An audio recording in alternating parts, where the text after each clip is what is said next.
Welcome back once again ناظرین، آپ دیکھ رہے ہیں جاگو دنیا. سلمان غنی صاحب ہمارے ساتھ موجود ہیں اور آپ کی لائیو کالز اب ہم لینا شروع کریں گے.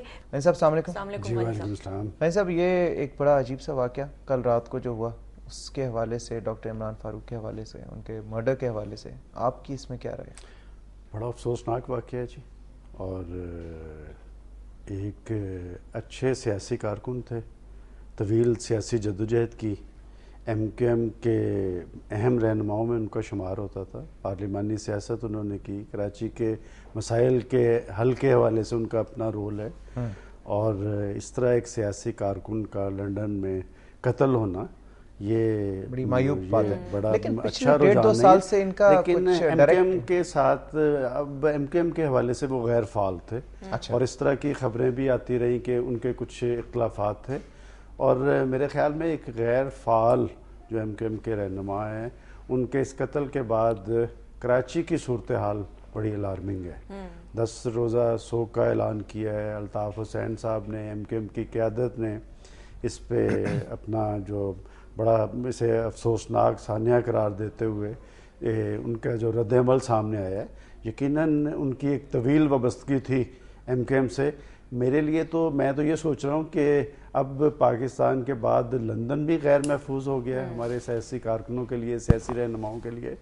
تو یقیناً یہ معاملہ جو ہے، یہ رجحان جو ہے اچھا نہیں ہے. اچھا، یہ کچھ متضاد خبریں بھی آ رہی ہیں ابھی تو، کیونکہ کچھ بھی authenticated report Scotland Yard نے بھی نہیں دی، لیکن کچھ خبریں آ رہی ہیں. کچھ ایک یہ بھی ہے رپورٹ کہ جی شاید ان کے جو گارڈ تھا ان کے ساتھ، اس نے اٹیک کر کے مار دیا ہے.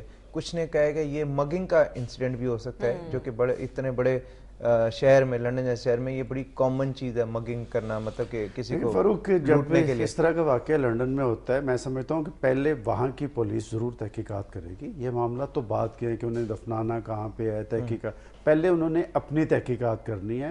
اور ایسے رہنما کے قتل کے لیے یقیناً یہ ایک پلانڈ قتل ہے. اچھا، اور بالکل جی یہ پلانڈ قتل ہے.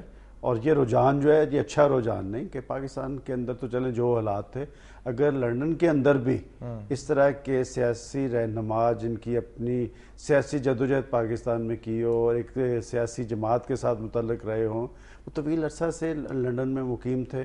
اب تو میرا خیال میں سیاست اور خاص طور پہ ایم کیو ایم کی سیاست کے حوالے سے بھی وہ غیر فعال تھے. پچھلے 1.5 سے 2 سال جی بالکل 1.5-2 سال سے وہ غیر فعال تھے بالکل. تو یہ لیکن ایک بہت اہم شروع سے، کیونکہ فاؤنڈنگ ممبرز میں سے تھے اور بہت کنوینر بھی رہے ہیں، جو کہ ایک بہت بڑی پوزیشن ہے پارٹی کے حوالے سے.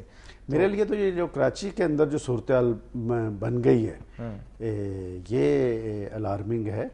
اور یہ بات درست ہے کہ وہ ان کے ایم کیو ایم کے بانی اراکین میں سے تھے، اور ایم کیو ایم کی قیادت کی طرف سے جو اس واقعے پہ رد عمل بھی سامنے آیا ہے، اس سے ظاہر ہو رہا ہے کہ وہ بیچارے خاصے مطلب سوگ کی کیفیت میں ہیں. غنی صاحب دوسری خبر کل میاں صاحب کے حوالے سے، میاں نواز شریف صاحب کے حوالے سے ان کا ایک بیان آیا، اور بڑا عجیب سا بیان تھا آج کل کی صورتحال کے حوالے سے. آپ کو پتہ ہے ایک نئی لہر چلی ہوئی ہے، لوگ کچھ کہہ رہے ہیں کہ جی چینج اور اس طرح کی باتیں. تو میاں صاحب کا بیان ہے کہ جی چینج، دیکھیں حکومت کی ناکامی کو جمہوریت کی ناکامی نہیں سمجھنا چاہیے. ایک تو یہ بڑی امپورٹنٹ اسٹیٹمنٹ ہے کہ یعنی انہوں نے یہ ایکنالج کیا ہے کہ حکومت ناکام ہے، لیکن اس جمہوریت کو دوش نہیں دینا چاہیے. ایک تو یہ، حالانکہ وہ مطلب کولیشن بھی ہے پنجاب میں، آپ کو معلوم ہے. دوسری چیز جو انہوں نے اس حوالے سے کہی ہے، پریزیڈنٹ صاحب کے حوالے سے بھی مطلب ان کے کچھ تحفظات ہیں. میں یہ جاننا چاہ رہا ہوں کہ یہ انہوں نے کہا ہے کہ جی کوئی ان ڈیموکریٹک چینج نہیں آنا چاہیے، ایک چارٹر آف ڈیموکریسی تمام سیاسی جماعتوں کو سائن کرنا چاہیے. یعنی ایک چینج کے لیے ایک جو ہے نا وہ پلیٹ فارم بنانا، مجھے تو وہ بنتا ہوا نظر آ رہا ہے کہ جی انہوں نے کہا ہے کہ جی ان ڈیموکریٹک نہیں ہونا چاہیے. ٹھیک ہے چینج ہو لیکن ڈیموکریٹک ہو، اس چیز سے ایگری کریں. یہ آپ کیسے دیکھتے ہیں؟ بڑی واضح بات، آپ نے 2 چیزیں کا ذکر کیا ہے. ایک تو میاں نواز شریف طویل عرصے سے یہ بات کہتے آ رہے ہیں کہ حکومت کی ناکامی کو جمہوریت کی ناکامی نہ سمجھا جائے. یہ بات تو وہ پہلے کہتے ہیں. کل کی امپورٹنٹ بات یہ ہے کہ ان کا یہ کہنا ہے کہ کوئی غیر آئینی تبدیلی نہیں، آئینی تبدیلی ہو سکتی ہے. اس آئینی تبدیلی میں کیا کیا کچھ ہو سکتا ہے؟ اس میں مڈ ٹرم الیکشن کا آپشن بھی موجود ہے، اس میں ایوان کے اندر سے عدم اعتماد بھی. اور عدم اعتماد یوسف رضا گیلانی پہ کیوں ہوگا؟ یوسف رضا گیلانی سے تو میں سمجھتا ہوں کہ خود پاکستان مسلم لیگ نون کے اچھے تعلقات ہیں. دیکھیں میرا خیال ہے ہمیں بات کرنی چاہیے حکومت کی کارکردگی پر کہ آخر ایسی نوبت آ گئی کہ کہ نواز شریف جیسا شخص جس کا پچھلے آپ دیکھیں 2-2.5 سال سے یہ سٹانس تھا کہ سسٹم کو ہمیں غیر مستحکم نہیں ہونے دینا، حکومت کو ہمیں غیر آئینی طریقوں سے نہیں گرانا، تو اس میں تو کوئی شک نہیں کہ حکومت، بلکہ میں حکومتوں کہوں گا کہ حکومتوں کی کارکردگی کوئی زیادہ اچھی نہیں ہے۔ پیپلز پارٹی کی ایک رہنما، مرکزی رہنما، وفاقی وزیر بھی ہیں، ہمارے ساتھ موجود ہیں، فردوس عاشق اوان صاحبہ، سیالکوٹ سے ان کا تعلق۔ السلام علیکم فردوس آپ ہی۔ وعلیکم السلام۔ خوش آمدید اور صبح بخیر۔ جی آپ کو بھی بہت شکریہ۔ فردوس آپ ہی، 2-3 ایشوز کے حوالے سے آپ سے بات کرنی تھی۔ ایک تو کل بیان آیا ہے میاں نواز شریف صاحب کا، اور انہوں نے کہا ہے کہ حکومت کی ناکامی کو جمہوریت کی ناکامی نہیں سمجھنا چاہیے، اور کچھ چینج کے حوالے سے انہوں نے ہنٹ کیا ہے۔ آپ اس کو کس تناظر میں دیکھتی ہیں؟ دیکھیں، میاں نواز شریف صاحب نے ماشاءاللہ کی جو صورتیں اٹھائی ہیں اور ماشاءاللہ کے ظلم و ستم کا جو انہوں نے سامنا کیا ہے، تو یقیناً یہ ان کے لیے ایک بہتر اسٹریٹجی جو انہوں نے کل لوگوں کے سامنے رکھی کہ ماشاءاللہ کسی مسئلے کا حل نہیں ہے، اور غیر آئینی طریقے سے کوئی بھی تبدیلی جو ہے اس کو پاکستان کے عوام قبول نہیں کریں گے۔ ایک تو ان افواہوں نے دم توڑ دیا جنہوں نے پچھلے کچھ عرصے سے ہمارے کچھ چند میڈیا کے افراد ہر طرف یہ پروموٹ کرنے میں مصروف تھے کہ اس ملک میں سروائیول جو ہے وہ ماشاءاللہ کی وجہ سے، اور نیشنل سیکیورٹی اگر انشور ہو سکتی ہے تو ماشاءاللہ سے ہو سکتی ہے۔ تو دوسری طرف میاں صاحب نے جو آئینی طریقے سے تبدیلی کی بات کی، تو یہ ایک جمہوری سوچ ہے، جمہوری سوچ کے اندر پارلیمنٹ موجود ہے، اور پارلیمنٹ کے اندر اکثریت ہماری ہے۔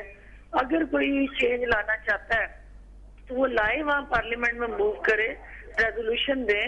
اگر پرائم منسٹر پر عدم اعتماد کرنا ہے یا جو بھی طریقہ کار آئین میں طے ہے تو پارلیمنٹ سے اس کو اوریجنیٹ کریں یا وہاں سے اس کی شروعات کریں، تو لیٹس سی ہم بھی اسی جمہوری انداز سے اس کا مقابلہ کریں گے۔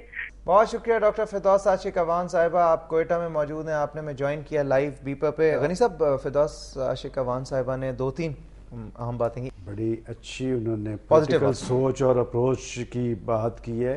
ایک بات تو انہوں نے میڈیا کے حوالے سے جو بات ہو رہی ہے پاکستان میں، جو افواہیں ہیں غیر آئینی یا غیر جمہوری تبدیلی یا حکومت کی تبدیلی کے حوالے سے، اس میں انہوں نے کہا کہ جی میڈیا کے کچھ لوگ، بات یہ ہے کہ یہ میڈیا کا رول ہمیشہ سیاست کے ساتھ مشروط ہوتا ہے، منتخب پارلیمنٹ کے ساتھ ہمیشہ میڈیا اس بات کا خواہاں رہا ہے کہ پاکستان میں جمہوریت، جمہوری عمل اور پارلیمنٹ مضبوط ہو۔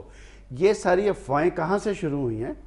یہ افواہیں اس وقت شروع ہوئی ہیں جب حکومت کے سب سے بڑے اتحادی نے کرپشن کو، لوٹ مار کو اور پاکستانی حالات کو جواز بناتے ہوئے مارشل لا جیسے اقدامات کی بات کی تھی۔ وہ خود حکومتی اتحادی ہیں، خود مولانا فضل الرحمان جو ان کے اتحادی ہیں، انہوں نے حکومت پر اپنے تحفظات ظاہر کیے۔ تھینک یو سو مچ خان صاحب، it was a pleasure having you. انشاءاللہ منڈے کو ایکسٹینڈڈ سیشن اسی لیے کیا کہ آج کی خبریں بڑی اہم اور بہت ہیٹڈ ڈسکشن ہوئی، بٹ منڈے کو انشاءاللہ آپ سے پھر مزید ملاقات ہوگی، باتیں ہوں گی۔ اچھا جی، بریک کی طرف بڑھنا ہے، بریک کے بعد آپ کی لائیو کالز بھی لیں گے۔ اسٹے ٹیونڈ، کیپ واچنگ جاگو دنیا۔